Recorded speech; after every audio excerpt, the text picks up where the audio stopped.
I'm pleased to introduce our first speaker. She is Julie Vargas, and as I said, she is the Director of Global RFID Market Development for Food and Intelligent Labels at Avery Dennison. Julie? Thanks, Mark. Hi, everyone. Good morning, good afternoon, and good evening. It's great to be with you today here, even virtually. So let's take a moment here. We're going to dive into some of what's happened in 2020.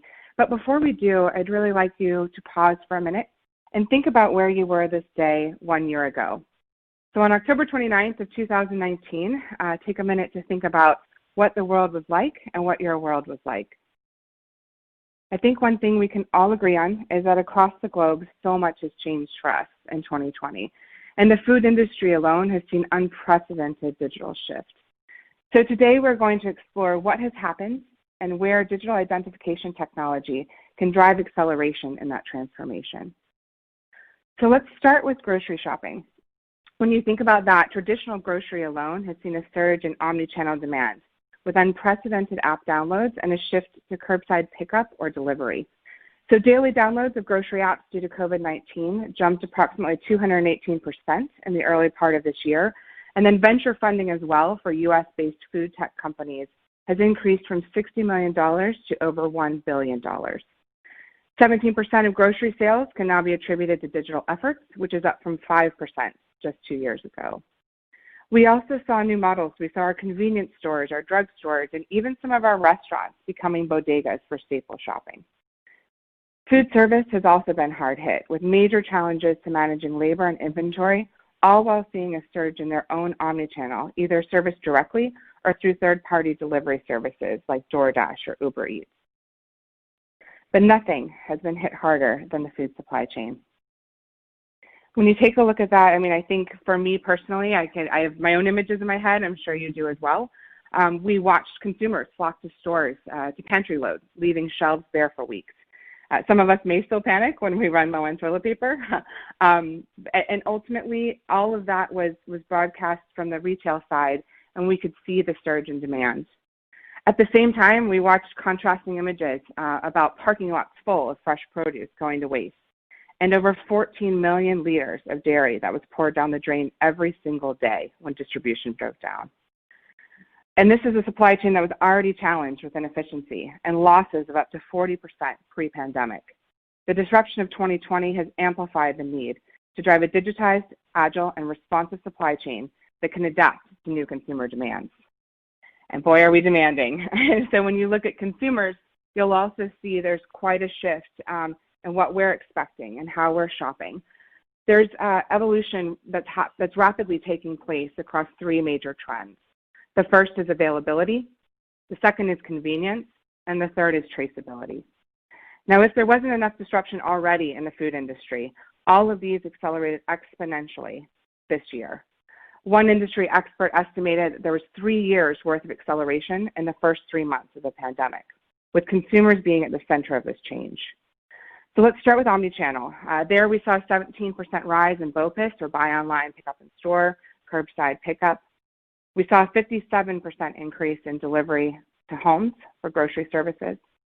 And so none of that should be surprising. I think we all have our own experiences about the challenges we faced in getting, understanding how to grocery shop in the new era of COVID. But what is interesting is in the same study, they found that 56% of consumers intend to continue to use these models after this all ends. And so those consumers not only will continue to use them, but they may not continue at the same rate. They will still use them when needed. And so one thing is certain, omnichannel is not going away for grocery and for food, and we expect it to continue to accelerate, not just now, but in the coming years. The second here is around blockchain or traceability. We've talked about this in the past. I think there's two pieces to this. The blockchain component is still big, but one of the bigger things that happened this year, specifically in supply chain disruption, is the need for automation in ID technologies. So it's not just the capability of having digital information that passes. A lot of the information for the food industry still lives on pen and paper. And so how do you get to a place where you can automate that data, specifically for digital identities, how do you get to a place where you can read individual items as they flow through the supply chain? Now, the level of read will vary, but one thing is certain. We've seen the opportunity for RFID as a technology to increase automation and increase the data sets available to truly be able to automate the data capture for serialization and to drive true track and trace. The next one, the next two are consumer driven. So you'll see here touchless retail. This should not be a surprise. We actually talked in the past a lot about frictionless. And so we knew even going into 2020 that 73% of consumers said they were in favor of self-service technologies to improve the shopping experience and reduce human interaction. That was pre-pandemic. Now it's greater than 90%. And like everything else, we don't know how much of that will stay, but we are certain that there will still be a large portion of shoppers that will in some way, shape, or form want self-service, hands-off retail for food. And the last one is consumer experience. So we tend to think of this one, and you can see the animation here, we tend to think of this one in terms of connected products. What can I learn about the product? How can I see more information about what it is or where it's from? And that is still part of this. But I think the other part of consumer experience really goes into how you're going to discover brands when you're shopping on a small screen. What is the role and the rise of new models? For example, meal kits have shown a significant surge this year and are still showing an 18% CAGR estimate to $20 billion market by 2024. So the way that we experience food, the way that we experience shopping, and the way that we discover brands will continue to evolve as well. And then I think the biggest part of this, you'll see here the trends. I won't go through all of them, but at a macro level, I think we all say, okay, well, this is going to change. We'll get to a post-COVID world, and the future of retail may shift back. Some of these changes may shift back. But as I mentioned before, more than 50% have intention to continue to use these models. And ultimately, I think the biggest shift that's happened this year is that there is no doubt that COVID will continue to have a significant impact on how we buy and experience food. So across society and shoppers, some of these trends will remain for years. And now we all know that this industry operates on razor-thin margins. But unfortunately, adopting this technology to serve these consumers is no longer something that can be done incrementally. So investment decisions will not be easy, but they will be required. And so they will be what will open up savings that can fund innovation and productivity. Leaders in the space will be able to not only accommodate new models, but also drive efficiency and productivity and optimization and working capital to remain competitive. Okay, I have lost, in live, we're going live, I've lost my internet connection. So if someone could click me to the next screen, that would be great.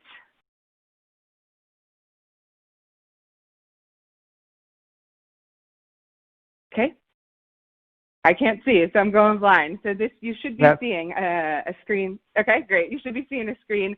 On the right-hand side, you're going to see some coolers here. So basically, the biggest question you're probably all asking, great, what does all of this have to do with RFID? So here's a great example. I want to use a live study, and you'll hear more live case studies throughout the day today. But this one is a company by the name of Iris Nova. And so what you see on the right-hand side is actually the new shop and shop, if you will.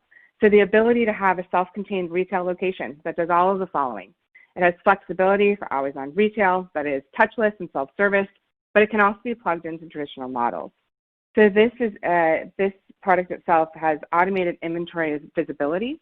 You can also see item-level information. So every one of those bottles is tagged to do things that are critical for food, right? Food is much more perishable, so you have to understand what's going to expire and when, and be able to use technology to mitigate labor associated to expiry audits. And then I think the thing that's most exciting is also the ability to really give consumers the information about the product itself through different types of in-store engagement models as well. So this really moves us into basically the same core messaging we've seen across the opportunity for RFID in segments like apparel, footwear, and beauty, is having the right product at the right place at the right time. So how do you really reduce time spent paying someone to count things inaccurately and reduce the amount of physical inventory you have on hand? especially when those inventories are perishable and have limited shelf life and are much more complex to manage. So you'll hear more about this at the carton level as well across food service here shortly. But the reality is there's two big things here. Consumers are going to want more flexibility, more selection, and ultimately for food retail to really adapt and serve those models, they'll need to know what they have, where it is, and how to make sure it's accessible for purchase in the ways that their consumers are looking to purchase.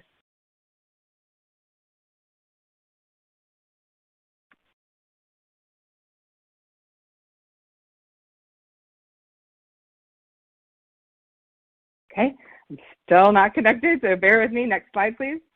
The short version here, I'm going to go through this. Ultimately, there's a level of technologies, and I know a lot of people on this phone are pretty well versed in a lot of them, but I think the main message here for the food industry is it won't be a one-size-fits-all. It's definitely not one bullet technology as far as item-level identity. It will require an ecosystem of technologies to make all of this happen. But there's also a layering of auto-identification technologies across serialized barcodes all the way through future technology sets that we will continue to see expand as far as the ability to become ubiquitous and integrated into core packaging for the food industry. Next slide. Hopefully you're seeing the food supply chain. So this is just a friendly reminder. I think we mentioned this in our last presentation. I just want to reiterate it here. There's a lot of places that you can use RFID, a lot of places you can use automation and auto-identification. And we've quantified the business benefits. And where we're really seeing the immediate opportunity is towards the middle of this diagram, right? So understanding from distribution to store, but specifically in store, what you have and how you're able to optimize that, but more importantly, in a time like this where labor is challenging and labor spending and spending in general is challenging, being able to optimize and become more efficient is critical to really driving competitiveness in this space.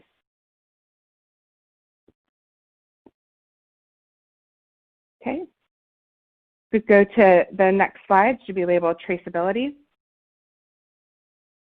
You're actually going to see on the right-hand side a big 5 seconds. So the other piece of this all, we've talked a lot about the retail level. The other piece of this is the holy grail where we're really going to get, and you're going to hear some incredible updates about what we're doing overall in the food industry from Julie Miguel and Jeannie Duckett on FSMA and the smarter era of food safety.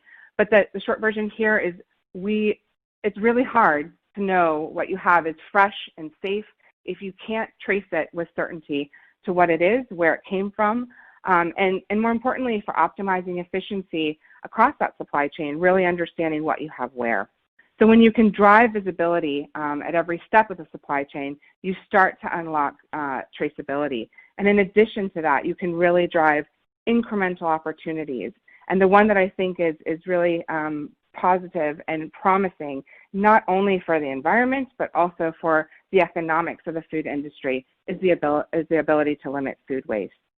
So as we continue to evolve digital technologies, we believe that they'll play a pivotal role in tracing the origin of contaminated food, which means that you'll know what's contaminated, where it is in minutes or even seconds, instead of spending days or weeks. So that alone will have the opportunity. You've all been into the supermarket where you've seen an entire section of romaine lettuce missing. That alone will have the opportunity to reduce wasting everything in a category when there is an outbreak.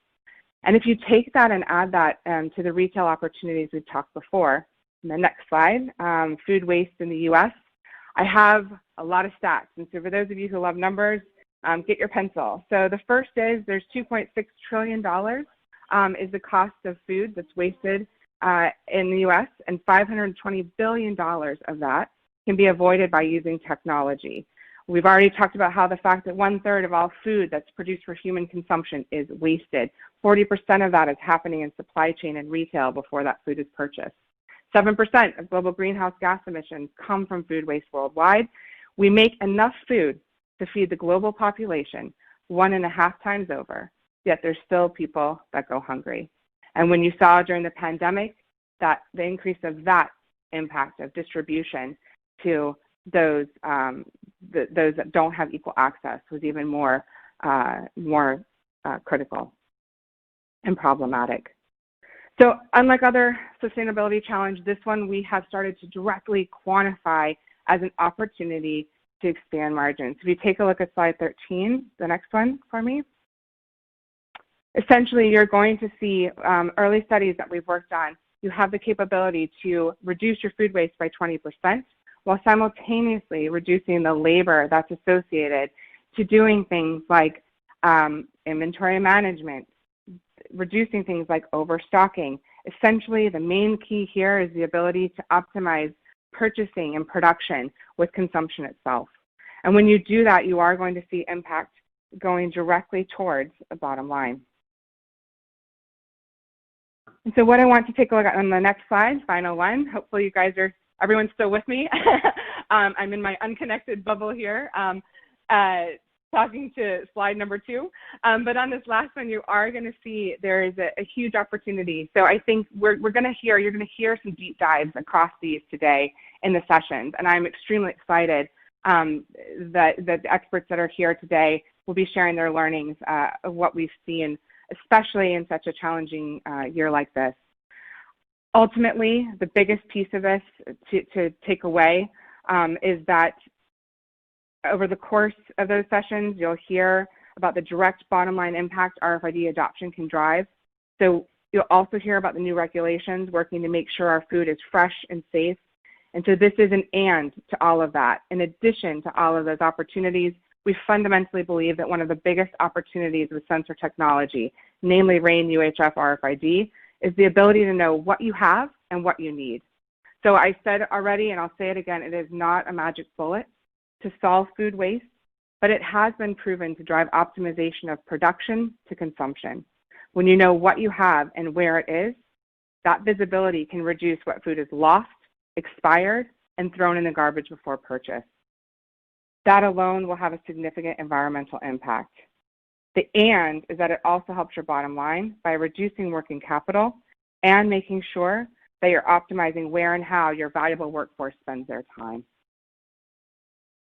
So with that, I'd like to pass it to Mark for questions. Okay, Julie, thanks very much. Folks, if you have a question, please type it into the question tool, and those will be queued up for me. We did have a request to go back to a previous slide, so I'm just going to see if I can go back and find that slide. That I think this was the slide the person was asking about, so if we show that for a sec. First question, the food industry works under very tight margins, making it challenging to invest in technology. Where is the ROI for companies that deploy these technologies?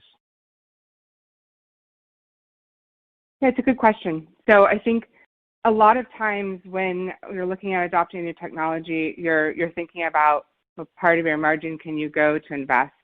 But what we're really trying to do is exactly what you said. Thanks for the question to the person who submitted it. Is exactly that. Where's the return on the investment, and how can you really and make the investment part of something that's currently a cost for you? So the biggest piece of this, I think there's two pieces. Where, again, is that waste happening? So where do you have inventory that's either going to waste, being tossed, or challenges with inventory, meaning that you run short, run out, having to do store-to-store transfers, or missing sales in the grocery environment. So understanding what those are is the first step. The other piece is the biggest piece of this, and part of this isn't even an exercise in ROI, but just an exercise in how to deal with an immediate problem stemming from the labor shortage, is where are you leveraging your workforce to count things, boxes, items, looking for expired products? What are they doing physically to have to manage your inventory because you don't have access to data, or don't have access to data frequently enough to find and decision both the elimination of those products when they are expired or they're not safe, but also the optimization of what you're purchasing and what's flowing through the supply chain to service the customers across the models that we talked about earlier. So that is where the ROI is, and that ultimately will be the driver that funds and fuels the investment in wider scale adoption.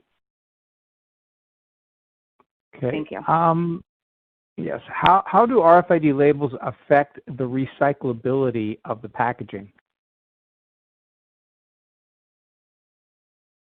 Thanks for the question. So I think I'd love to share some incremental information about that, offline. But the short version of this is that you can still recycle packaging. So when you take a look at the actual label itself, that's the part that is the component we're focused on. We're focused on, first of all, reducing the amount of PET and things that go into it.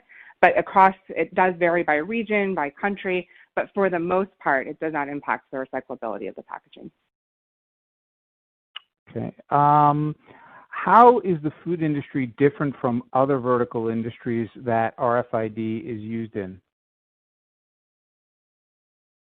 It's a great question. So I'll reflect on the one I'm most familiar with, which is apparel and footwear. I think the biggest difference, if you think about the supply chain, there's two things. One, there's a time requirement for food, especially perishable food. So when you think about the time from harvest to fork, and then also, the demand and desire for increasingly local selections and sustainable options that for things that are going into your body, or nutritional requirements as those evolve as well. But the other piece is the regions differ as well. So a lot of it is happening directly in the region where the end product is going. So for perishable in particular, the supply chain is short, but it's all located, for example, in the US, the majority of it's located here in this hemisphere. And so the need to do things quickly and the need to make sure there is automation and not incremental labor required to capture these data sets becomes increasingly critical. Okay. What's the biggest long-term impact of COVID-19 on the food industry in your view? From my perspective, I think it's the expectation for consumers to shop and experience food the way they experience other things in their lives. I think, we saw omni-channel kind of hung around 3% for food for quite some time. There was a 5 to 10 year horizon that it would become more popular. But I do believe the long-term impact here is that across generations, across consumer profiles, across types of retailers, at the end of the day, the ones who are capable of showing their inventory accurately and having availability to buy, pick up, have delivered that product any way the consumer wants are going to be the ones ultimately that change is here to stay. So I don't think you can make it part of your future strategic plan. You have to account for how to service those new models today, whether they're directly in-house or through third-party services like Instacart or DoorDash for food service. Okay. Could RFID tie to the consumer applications or point of sale so that the consumers don't get frustrated by out of stocks? As a consumer, that is the worst, to get a substitution and pay for something that is just totally different. Yes. So the short answer is yes, and I feel your frustration. I think maybe I'm taking my field research a little too far, but during this period, I've done a lot of curbside pickup for my groceries, and I have found that, first of all, 10 out of 10, all of them, 100% have some type of substitution. Now I usually get notified and I get a say in it, but it is a bit frustrating if I pick something. There are certain things that I definitely don't want substituted. But the other thing is order accuracy. So for some of these models, if you think about pickup or you think about delivery, you are no longer the one that's verifying you have what you wanted in your cart. And so there's increasing criticality around making sure that orders picked are accurate. And personally, my personal experience in the pandemic from where I shop was 7 in 10 of my orders had some type of inaccuracy that required me to action. So both of those are critical opportunities for improvement in the food space. Okay. Can RFID tags work on metal cans or bottles of liquid or be put in the microwave? And do you need to get 100% tagging for an ROI? So yes, I think, and we can, another one that I think we can share some incremental information after today around how the specifications of how they're working on metal in the microwave and on liquids. But we've done a lot of work in that space. I think it's really critical that we have the capability to tag every item. The other layer to that is how do you make sure that you're getting reliability of reads in dense environments, and what does that need to, what does the actual application need to look like, and how can we make sure that we're optimizing the design of the inlay for that, and the selection of the chipset and all of that functioning together with our partners in the reader space to make sure that we have optimization of reads across tough to tag items, which was one of the challenges for food early on. The microwave one is also critical because when you think about the rise of grab and go and the ability to really make sure you're tagging everything in the convenience space, that is important. As far as tagging every item, there's one area that's kind of this idea of an unmanned store, and that's what we're working towards, where you will tag every item, and you may be thinking to yourself, okay, well, there's items in there that are very low cost. But when you look at the total model of grab and go and actually having the unmanned store and reduction in labor, the models are still working out as far as the business case goes. But in the majority of cases in today's environment, you don't need to tag everything. There are certain elements going back to where are you spending your labor and your time, and what is the accuracy of data needed to action. And so specifically around perishable goods, that is where we're seeing a lot of the start, higher value goods, and even things like grab and go, even for models like omnichannel. So understanding your hardest categories or the ones that are most critical to reduce substitutions, that's where a lot of people are starting today. I think the other thing for this piece of it is just to know that it will continue to evolve. There's also a lot of technologies evolving in this space. So if you think about the investment I just mentioned into the overall food tech industry, at the end of the day, I think we all know that these will work together. So there will be a harmonization of the multiple technologies that come together for item level identification. And so in some cases, it may make sense to be 100% RFID.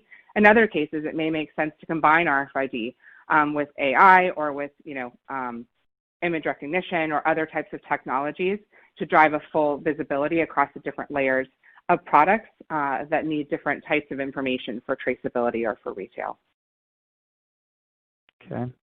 As it moves through the supply chain, would each stage relabel, or is there a willingness to use the same RFID tag at each stage? If using the same, who owns and manages the data?